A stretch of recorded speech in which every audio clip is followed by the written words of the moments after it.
Hello students, हम लोग करने वाले हैं class tenth science life processes. Previous session में हमने न्यूट्रिशन वाला टॉपिक जो है वो फिनिश किया था और आज हम लोग नया टॉपिक स्टार्ट करेंगे, दैट इज रेस्पिरेशन। तो चलिए शुरू करते हैं। तो टॉपिक के स्टार्टिंग में ही हमें एनसीईआरटी में एक एक्टिविटी मिलती है 6.4। इस एक्टिविटी में क्या है, चलिए लिखते हैं। Take some freshly prepare lime water in test tube. आपने लाइम वाटर एक टेस्ट ट्यूब के अंदर लेना है। लाइम वाटर मतलब कैल्शियम हाइड्रोक्साइड का सॉल्यूशन, तो CaOH ट्वाइस। Blow air. अब इसके अंदर हमने एयर पास करवानी है, यानी कि जैसे हम लोग माउथ से एयर बाहर निकालेंगे तो वो एयर किसके पास जानी चाहिए, वो लाइम वाटर की टेस्ट ट्यूब के अंदर जानी चाहिए। Note how long it takes for the lime water to turn milky। तो देखिए कि मिल्की होने में लाइम वाटर को कितना टाइम लगेगा। जाहिर सी बात है कि एयर के अंदर जो हम लोग एयर बाहर रिलीज कर रहे हैं उसमें ज्यादातर अमाउंट कार्बन डाइऑक्साइड का होता है, तो वो बहुत जल्दी मतलब लाइम वाटर को क्या कर देगा, मिल्की कर देगा। नेक्स्ट फोर्थ पॉइंट है, यूज अ सिरिंज और पिचकारी to pass air through some fresh lime water taken in another test tube. अब हमने एक और टेस्ट ट्यूब लेनी है, टेस्ट ट्यूब TT नंबर 2। उसमें भी हमने क्या करना है, लाइम वाटर ऐड करना है, लेकिन अब इसमें जो एयर आप देने वाले हो वो पिचकारी या सिरिंज के थ्रू देने वाले हो, you can say atmospheric air. अब फर्क क्या होता है, देखिए अब जो आपके पास ये वाली एयर है, इस एयर के अंदर CO2 तो है लेकिन उसका अमाउंट कम होगा एज कंपैरेटिवली उस एयर के जो हम लोग अपनी बॉडी से निकाल रहे हैं।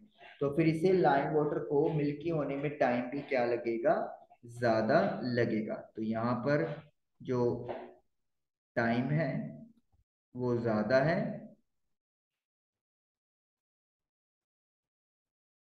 और यहाँ पर टाइम कम लगेगा। What does this tell us about the amount of carbon dioxide in the air? तो ये हमें क्या मतलब बताता है कार्बन डाइऑक्साइड के बारे में, ये हमें ये बताता है कि जो एयर के अंदर मेजर अमाउंट है, पोर्शन है जो रिलीज हो रही है, वो कार्बन डाइऑक्साइड होती है। ओके, तो ये था एक्टिविटी 6.4 जो हमें बताना चाह रहा था कि हमारी बॉडी CO2 का अमाउंट रिलीज करती है और वो अमाउंट ज्यादा है as compare to atmospheric oxygen के। ओके, नेक्स्ट है मेरे पास एक्टिविटी 6.5। इसमें क्या है, टेक सम फ्रूट जूसेस और sugar solution and add some yeast to this. आपने शुगर सॉल्यूशन लेना है या फिर कोई फ्रूट जूस लेना है एक टेस्ट ट्यूब में, और फिर इसके अंदर क्या डालनी है आपने, ईस्ट डाल देना है, खमीर जिसको बोलते हैं। This take this mixture in a test tube fitted with one hole cork. तो इसको टेस्ट ट्यूब में डाल दें और उसके ऊपर एक कॉर्क लगा हो जिसमें एक होल हो। Fit the cork with bent glass tube. अब इस कॉर्क को आप ग्लास ट्यूब के साथ फिट कर दोगे जो बेंट होगी।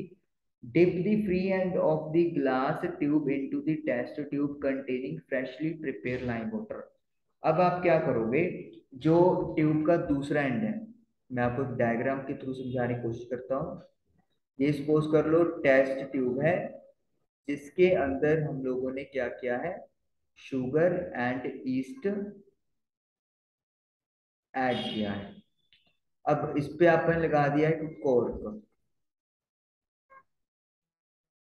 सपोज कर लो, और इस कॉर्क के थ्रू एक डिलीवरी ट्यूब आपने लगाई है जो बेंट है, और इस ट्यूब को एक ऐसे कंटेनर में हमने लगाया है, इसका ओपन एंड किया है जहां पे आपका लाइम वाटर है जो हमने प्रीवियस एक्टिविटी में देखा था। तो उसके बाद क्या है, what changes observe in the lime water and how long does it take for this change to occur। तो क्या चेंज आपको दिखाई देगा, आपको दिखाई देगा कि जो लाइम वाटर है वो मिल्की बन गया है, क्योंकि इसका मतलब ये हो गया कि लाइम वाटर को CO2 मिल गई है, और CO2 कहाँ से मिली है, इस डिलीवरी ट्यूब के थ्रू। तो इसका मतलब है कि जब ये वाला प्रोसेस हो रहा है, शुगर सोल्यूशन को डिकम्पोज हो रहा है ईस्ट के थ्रू, तो उस प्रोसेस में कार्बन डाइऑक्साइड गैस बनती है। What does this tell us about the products of fermentation? तो fermentation के प्रोडक्ट के बारे में हमें क्या बताता है? तो एक्टिविटी में हमें यह पता चलता है कि फर्मेंटेशन में कार्बन डाइऑक्साइड प्रोड्यूस होती है।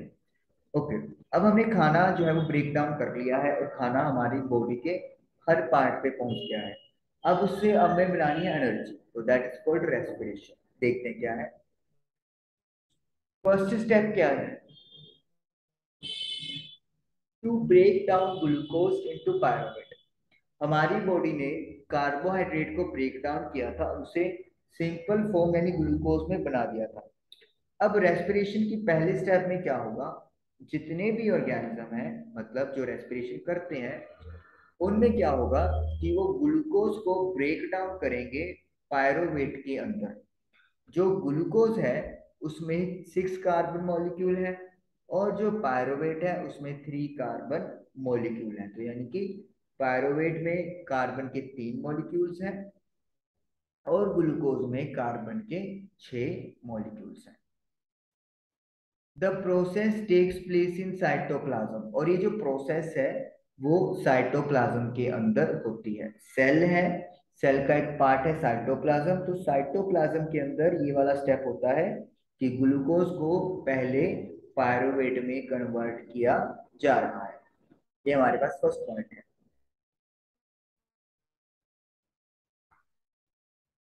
Okay, next is when pyruvate is, just a minute. When pyruvate is converted into ethanol and carbon dioxide in yeast, such process is called fermentation. Fermentation क्या है? ग्लूकोज से अब बन गया है पायरुवेट। पायरुवेट को इथानॉल, इथानॉल का formula आप चाहे तो नोट कर सकते हैं, C2H5OH, और कार्बन डाइऑक्साइड यानी कि CO2। जब ये इसमें कन्वर्ट हो जाएगा पायरुवेट ईस्ट के अंदर, खमीर के अंदर, तो ऐसे प्रोसेसेस को हम लोग फर्मेंटेशन बोलते हैं। तो मतलब fermentation is the process in which pyruvate is converted into ethanol and carbon dioxide in east. East भी होता है, कुछ बैक्टीरिया के सेल्स भी होते हैं, तो ईस्ट एक एग्जांपल आप दे सकते हैं। ओके, नेक्स्ट करते हैं। Next is breakdown of pyruvate in the absence of oxygen. अब जब ब्रेकडाउन हो रहा है पायरुवेट का ऑक्सीजन के बिना, ऑक्सीजन की प्रेजेंस नहीं है, तो उस रेस्पिरेशन को एनारोबिक रेस्पिरेशन बोलते हैं। Ethanol and carbon dioxide form, और इस रिएक्शन में इथेनॉल और कार्बन डाइऑक्साइड बनते हैं। This is about anaerobic respiration. Less amount of energy is released as compared to aerobic respiration, 2 molecules of ATP। यहाँ पे एनर्जी जो है वो कम रिलीज होती है as compare to aerobic respiration, जो कि ऑक्सीजन की प्रेजेंस में होगी। और इसमें एटीपी के 2 मॉलिक्यूल्स ही बनते हैं। तो यानी कि न्यूट्रिशन में आपके पास जो मतलब ब्रेक डाउन होके एनर्जी बनानी है, उससे एनर्जी में सिर्फ 2 मॉलिक्यूल्स एटीपी ही बनेंगे। एनारोबिक रेस्पिरेशन की बात वी आर डूइंग।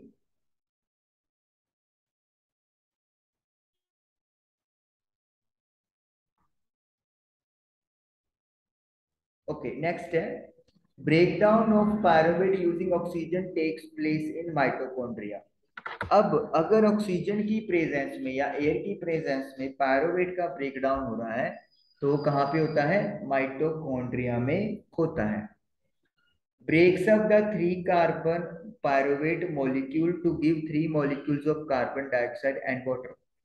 जो 3 कार्बन पायरुवेट है, मतलब कार्बन के 3 मॉलिक्यूल्स या एटम्स होते हैं वी कैन से पायरुवेट में, तो वो क्या करेगा अगर रिएक्शन होती है ऑक्सीजन की प्रेजेंस में, तो कार्बन डाइऑक्साइड और वाटर, ये 2 चीजें बना देगा। Process takes place in the presence of air, it is called aerobic respiration. तो जो प्रोसेस ऑक्सीजन या एयर की प्रेजेंस में होती है उसे वी कॉल रेस्पिरेशन, लेकिन कौन सा? Aerobic respiration. तो ये very good. The release of energy in this aerobic process is a lot greater than in an anaerobic process. तो एनर्जी जो एरोबिक प्रोसेस में रिलीज होती है उसमें एटीपी के 38 मॉलिक्यूल्स बनते हैं। तो एनारोबिक में सिर्फ 2 मॉलिक्यूल्स थे, लेकिन एरोबिक में 38 मॉलिक्यूल्स बनेंगे इसके एटीपी के। और इससे आप पता लगा सकते हो कि कितनी ज्यादा एनर्जी हाई रिलीज होती है एरोबिक रेस्पिरेशन की। When there is a lack of oxygen in our muscle cell, another pathway for the breakdown of pyruvate is taken. अब अगर ऑक्सीजन की हमारे मसल सेल में कमी है तो एक और रास्ता है जिससे पायरुवेट को ब्रेक किया जा सकता है। Here the pyruvate is converted into lactic acid which is also a 3 carbon molecule. यहाँ पे जो पायरुवेट है वो कार्बन डाइऑक्साइड में ना चेंज होकर किसमें बदल जाएगा, लैक्टिक एसिड में बदल जाएगा। और लैक्टिक एसिड में भी कार्बन के 3 मॉलिक्यूल्स होते हैं। इसका मतलब क्या हो गया कि 3 मॉलिक्यूल्स जो होंगे वो कार्बन के होंगे लैक्टिक एसिड के अंदर। This buildup of lactic acid in our muscle during sudden activity causes cramps. तो हमारी मसल सेल्स में ये लैक्टिक एसिड बन गया है, और जब भी हम लोग अचानक से कोई एक्टिविटी करते हैं, कुछ काम करते हैं, उससे हमारे क्रैम्प्स आ जाती है, इसको अकड़न बोल देते हैं। तो उसकी वजह क्या है कि लैक्टिक एसिड बन जाता है कब, जब मसल सेल्स के पास प्रॉपरली अमाउंट में ऑक्सीजन नहीं होता।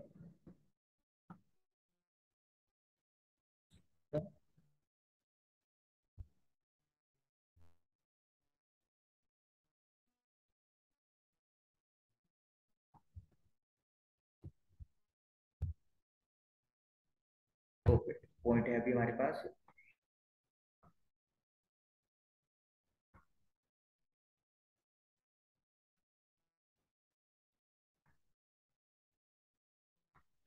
The energy released during cellular respiration is immediately used by synthesis a molecule called ATP which is used to fuel all other activities in the cell.